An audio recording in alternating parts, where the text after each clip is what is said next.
একটা সাজানো গোছানো বারান্দা দেখলে মনটা সত্যি খুব ভালো হয়ে যায়। আর আমার তো মনে হয় বারান্দা সাজানোর জন্য সবচেয়ে ভালো হচ্ছে গাছ। তবে বারান্দাটা সাজানোর আগে তো পরিশ্রম আছেই, আর পরেও কিছু কম পরিশ্রম নেই।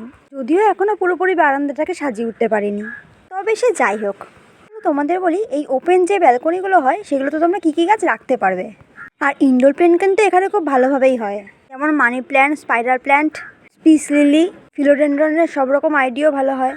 আর জানো তো, এমন জায়গায় গাছ রাখার সবচেয়ে বড় প্রবলেম হলো জল দেওয়ার পর যখন জায়গাটা নোংরা হয়ে যায় তখন সেটা পরিষ্কার করতে খুব প্রবলেম হয়। তাই তোমরা একটা কাজ করতে পারো, টবের নিচে প্লেট দিয়ে রাখতে পারো। আর আমার বাগান সাজাতে আমাকে আরেকজনও হেল্প করেছিল, আর এই এশা আর আমি মিলে সব গাছগুলোকে তুলে ফেলেছি। আর এই যে অ্যাগ্লোনিমা দেখছো, এগুলো কিন্তু বারান্দায় খুব সুন্দর লাগে। তবে একটা গোলাপ গাছ আমি ফুল ফোটার পর রেখেছি, সেটা দেখতে সুন্দর লাগার জন্য। ফুলটা ফুটে গেলে আবার সেটাকে ছাদে নিয়ে চলে যাব। তবে একটা কথা বলে রাখি, যে কোনো ফুল গাছের জন্য কিন্তু খুব রোদ দরকার। ব্যাস, আজকের জন্য এটুকুনি।